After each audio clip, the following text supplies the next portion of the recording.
Hello everybody and welcome back to Sin City Living. Apologies for not having posted as much lately as I usually do. Been a busy couple of weeks, schedule changes, a lot of things going on at work, but hopefully I can get myself back into the swing of things, so we'll be bringing you guys some more videos.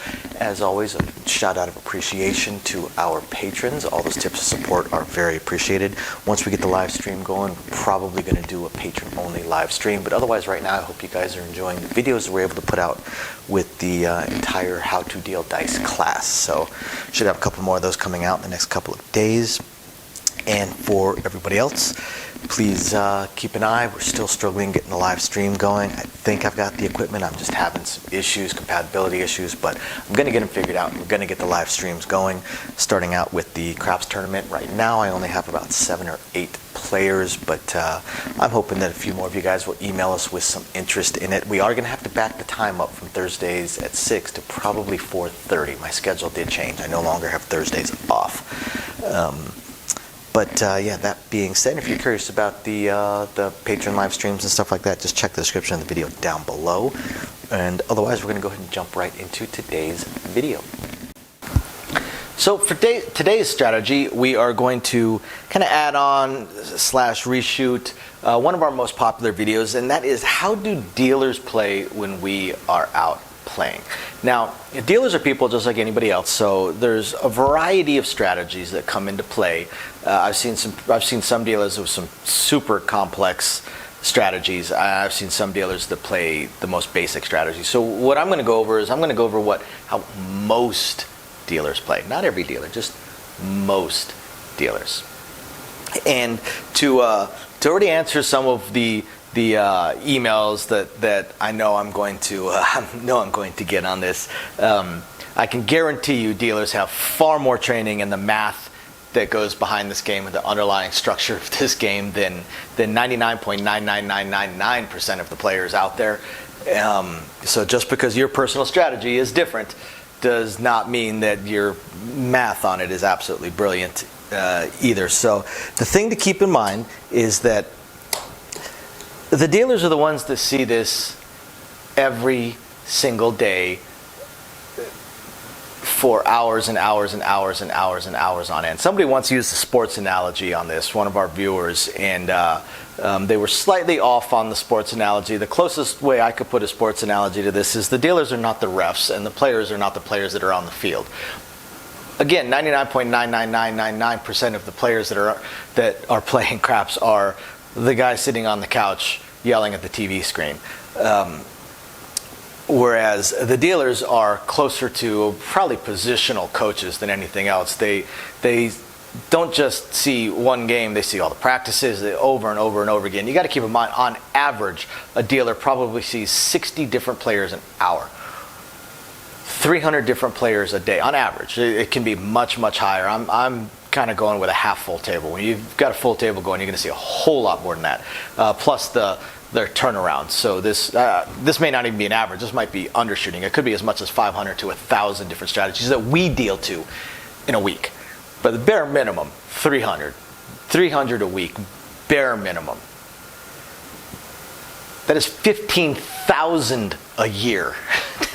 You start adding in, say, 10 years, stuff like that. You start seeing where I'm getting with this. It's not just the strategies and the math that we see. We understand the math behind it. We see the math behind it, and that's how we end up designing our strategies. But on top of that, we have seen literally every single strategy there is under the sun played hundreds of times in front of us, from a 1-minute roll to a 5-minute roll to a 10-minute roll to an hour-long roll. We've seen every single strategy catch every single type of roll. So therefore, we've seen which strategies win the most, and that's the thing about how dealers play. We're not looking to take our buy-in, be it 300, 500, 1,000, 4,000, and stretch it out to play for 10 hours. We're not looking for the lowest house edge so we can lose the slowest that we can possibly lose. No, what we are looking for is how can we win the absolute most amount of money if we catch a 20-minute or longer roll. That is how most dealers play. Not every dealer. Again, not every dealer, but that is how most dealers play. How can we win the most money if we catch a fantastic roll? We don't care how fast we lose the money if we catch nothing but short rolls, because it doesn't matter how you play over time. If you just keep playing and playing and playing and playing and playing and playing, you're going to lose, period. You have to have an exit point. For dealers, the exit point is if they catch a fantastic roll or they lose all their money. But they're not looking to grind it out. Dealers are already spending 8 hours on the table every single day. We're not looking to spend another 8 hours on the table. Plus, we see people that cash out between 5 times to 500 times their initial buy-in. We tend to prefer the 500 times to our initial buy-in. So again, how did dealers play? Well, if dealers are shooting, they'll of course play the pass line. I mean, you have to play the pass line if you're shooting. Or some dealers may actually play the don't pass when they're shooting, because again, it doesn't matter. The dealer doesn't generally have their strategy based around either one of those bets. So they're just going to slap a bet down, minimum bet, whatever it takes in order to be able to throw the dice, and then they're just going to throw the dice. I can tell you the dealers don't set the dice, don't do any of these fancy arm movements, they just pick them up and throw them. We may on occasion, have just set it on a certain number just for fun. Some dealers are semi-superstitious, so they may pick a certain number to throw on, their lucky number, or whatever it may be. But mostly when we do stuff like that, it's just kind of just for fun. I've probably set the dice on every single number you can imagine when I'm throwing the dice. Most of the time, again, I just pick it up and throw it. When they send me the dice, I just grab the front two and throw them. But I'll have the minimum bet out there, because again, it doesn't matter to me. That's not part of my strategy. Now, if we're on a $10 table, if a dealer wants to go the absolute bare minimum, then they're just going to go 64 across. 64 across, including the point. Because this is what we're looking for. We're looking for the place bets. And the reason we're looking for the place bets is not some of the things that we typically say, like it only has to hit once in order to get paid, stuff like that. That has no bearing on why we're playing place bets. The reason we're playing place bets is control. We have the most control over our bets when they are on place bets, and we have the most and fastest ability to get these bets up to table max, or at least increase the bets. Not every dealer is going to go power press. Again, while it's my favorite strategy, I don't actually play the power press every single time I play. In fact, more often than not, I play the mid-press, and that's what most dealers will play. Most dealers will play the mid-press. Now, typically, the very first time something hits, they will either mid-press or power press. Some dealers, when they're out playing, they will power press the very first hit, because at least they're the very minimum hoping for at least 2 hits. They don't really care if if it only hits once and then 7 out. Like that does nothing for them. So we want at least 2 hits of a specific number. Now, we're not looking for the statistical likelihood. We're hoping for it. If we can get a 30, 40, 50-minute roll, then of course statistical likelihood helps us out on all the numbers. What we're hoping is that at least one number breaks those statistics. At least one number rolls far more than it should. That's what we're hoping for. We're hoping for that 8-minute hand where the 4 rolls 6 times, or that 5-minute hand where an 8 rolls 8 times. That's what we're really hoping for, which is why we press our bets. Now, again, most dealers are going to go with the mid-press, because the mid-press not only gives us the most control and lets us increase our bets up, but it also lets us pull some back, and it also lets us keep our bets into somewhat standard things. The problem with the power press is a lot of times you end up with bets that are not difficult, but they're not standard. They're not ones that we know that the person dealing to us sees every 2 minutes while they're dealing for the course of a year. So it's going to make them hesitate for just a second to look, double check, make sure they pay it right. Nah, when we're out playing, we want to make sure the bets are also as easy as possible for the dealers. We keep our bets and our strategy as simple as we possibly can for the dealers, because we don't want to make their job any harder, and we want to keep the game flowing as fast as possible. So that's another reason for the mid-press. Now, we may sister press at the very, very beginning, or we may just mid-press it. What I mean by that is, let's say a 5 were to roll. Now, with a 5, you get paid your $14 on your $10. Now, you could mid-press it, go up to 15. You could power press it, go up to 20. Either way, you're either going to collect 9 or you're going to collect 4, or you can collect 4 and you can sister press both of those numbers. A lot of dealers are going to do that. Right initially, we're trying, especially if we start 64 across, we're trying to press up into the green. Once we get up into the green, that's where we start going for some more mid-press type of stuff, or even power press type of stuff. But and so, for instance, let's say I was right here. Now, let's say another another number hits, either 5 or 9, just another hit of the two that are pressed up. This is where you start getting into the what if. We're either going to pick one number or both numbers. It depends. Some dealers are going to just collect $1, and they're going to press both bets up to a quarter. Other dealers are going to collect $11 and only press one number up to a quarter. There's nothing wrong with either one. And we may do the exact same thing with the 4 and the 10. Now, if they're really bold, they'll go from 15 all the way up to 36. But again, generally we'll play on the mid press. Same thing with the 6 and 8. When the 6 and 8 hits, either one, we may press them both up. I like to press them both up and just collect the $2. And the reason for that is then it's whichever one hits next, and it doesn't matter, it's very easy to get up to 30 and still collect some back. So let's say a 6 rolled the first time, so I collected my $2. Now an 8 rolls. I go up to 30 and I collect $9. Now, like I've mentioned, once we get into the green, we tend to mid-press these a little bit more. So let's say the 8 rolls. Well, we would throw in $2 and we would collect the green, go up to 42.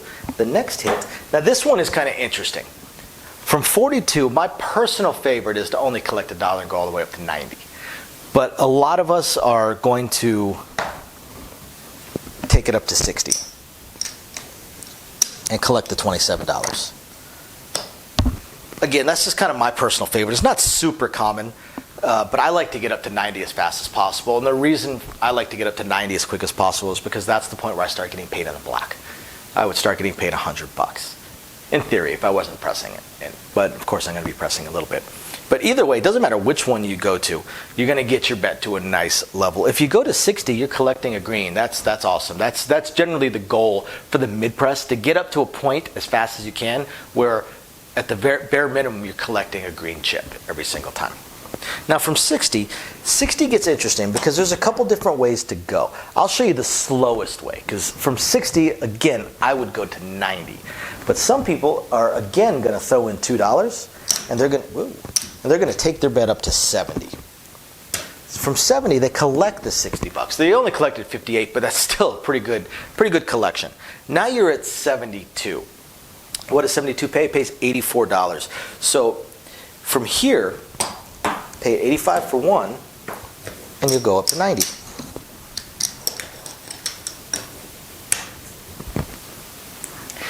Now at 90, this is where we'll get into another kind of what if. Now this pays $105, okay? 90 pays 105. Well, you can go up to 120. That's what some will do, is go up to 120. Or what I would do, go up to 150. Okay, I'm collecting $45, so it's still not a bad collection. Again, I'm collecting in the greens. Right? I've collected well over 100, coming close to $200 over there, and I've got my bet all the way up to 150. Now, at this point, for most dealers, since we've collected more than double our actual investment into all of our bets, and you got to keep in mind that we've probably collected in other bets as well as other numbers have hit.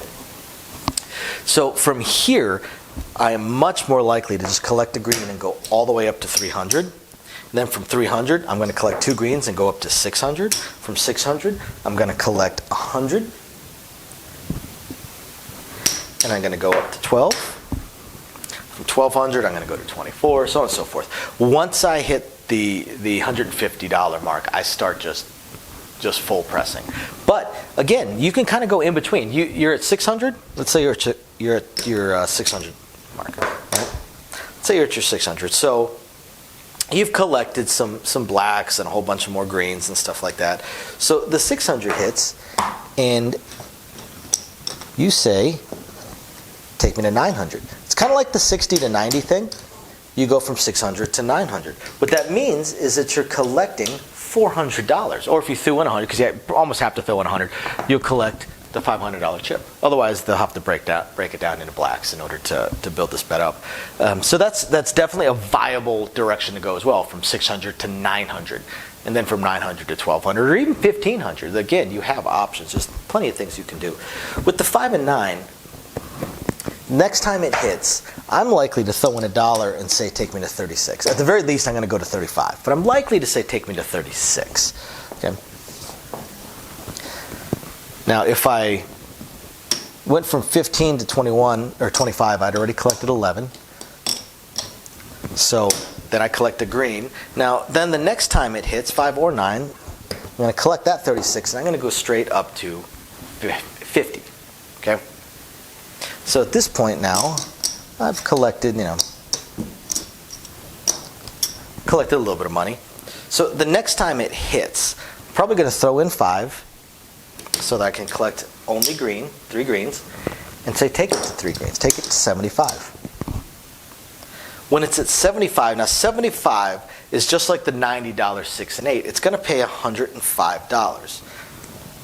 I'm going to say take me to 125. Collect $55. Now from 125, this is just like the 150 on the 8, where now if it hits, I'm not going to collect anything. I'm going to go all the way up to 300.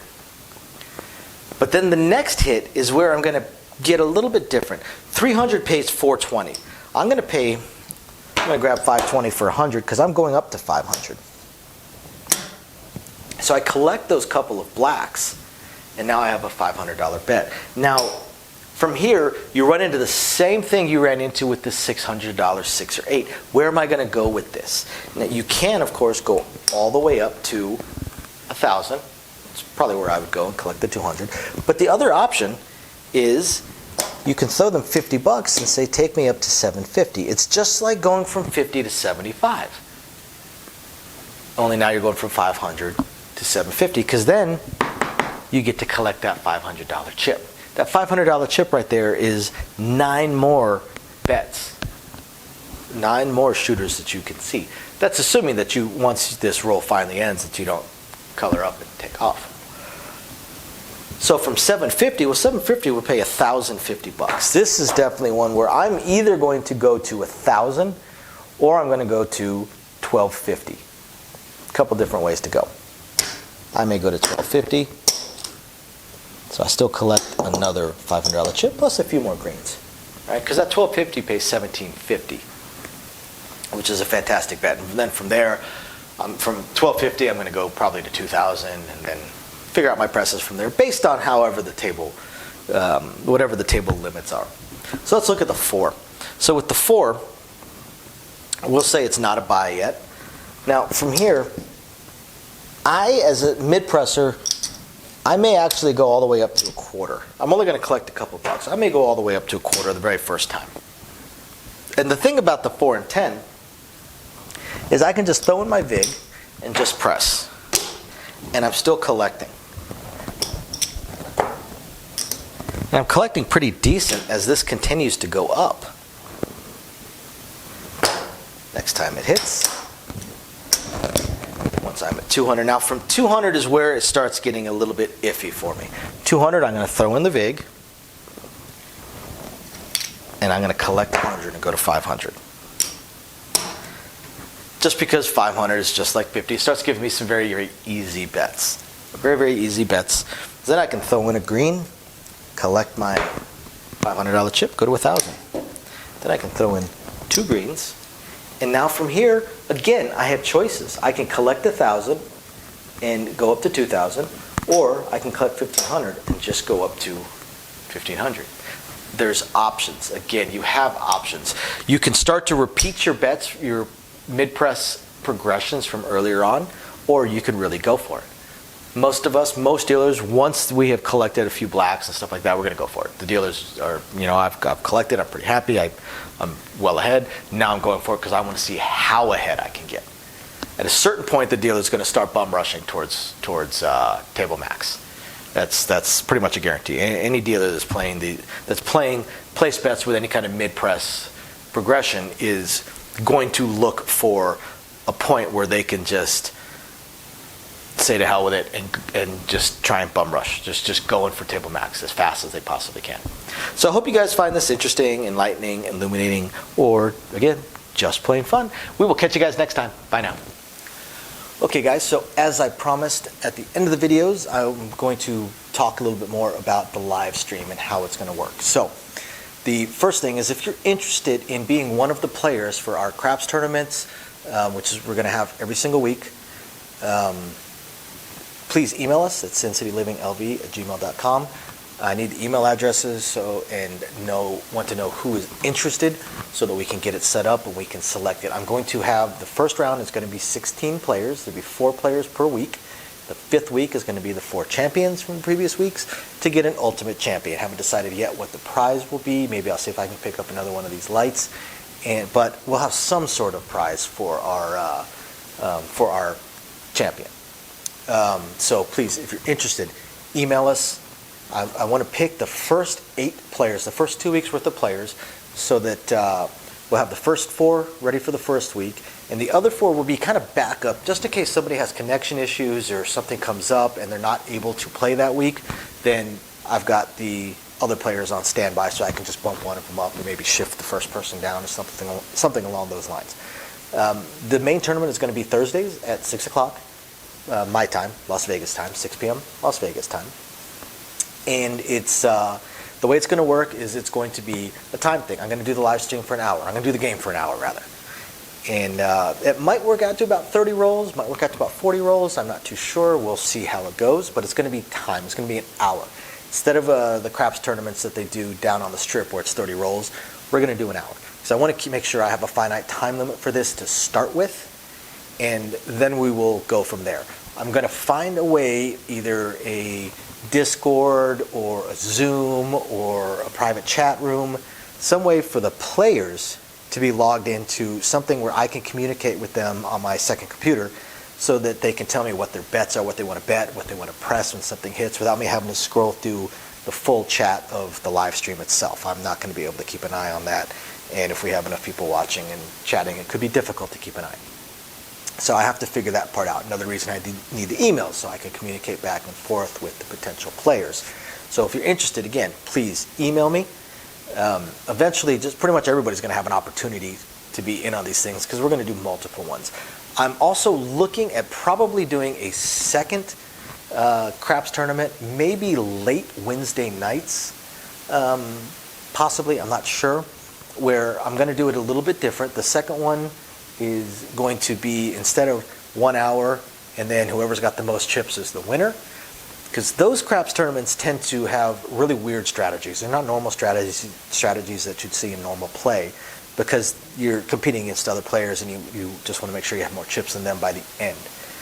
What I'm going to do with the second tournament is, instead of a weekly winner, we're going to play for an hour, and then I'll keep track of how much money people still have on there, or how many chips they still have. And then the next week, same players are going to keep going. Basically, this game will go until the bankrolls end, until we have one person with money left, or chips left. Again, there's no money involved in this. So once we have one final winner, so people will drop out as their play money bankrolls expire, as they run out of chips. So that one, I'm guessing we'll see some more normal strategies, the kind of things people actually play when they're actually playing craps. And then eventually we're going to add baccarat, pai gow, 3-card poker, blackjack, of course, to these tournaments. Whatever we can, to these live streams and live stream tournaments, whatever we can, when we can, as best we can. We're going to have to figure it out as we go. We have a lot of time constraints between me working full-time plus a child. But we're going to do the best we can. We're very, very excited to have this going. And we also will try and pick a day or time where I can do a patron exclusive tournament or two. We'll see. We'll see how many of our patrons are interested, and see if we can't get that going as well, where it's only on the patron site. So definitely stay tuned, guys. Please, if you're interested in playing in one of the tournaments or partaking in our live streams, aside from just the chat, obviously it's a live stream. Please watch, chat with us, let us know how it's going or what you think, and otherwise, please, again, email us, sincityliving.lv@gmail.com. Otherwise, I hope you guys are enjoying the videos. Any suggestions, please hit us up. Thank you guys very, very much. We appreciate every single one of you guys, and we will catch you guys next time. Bye now.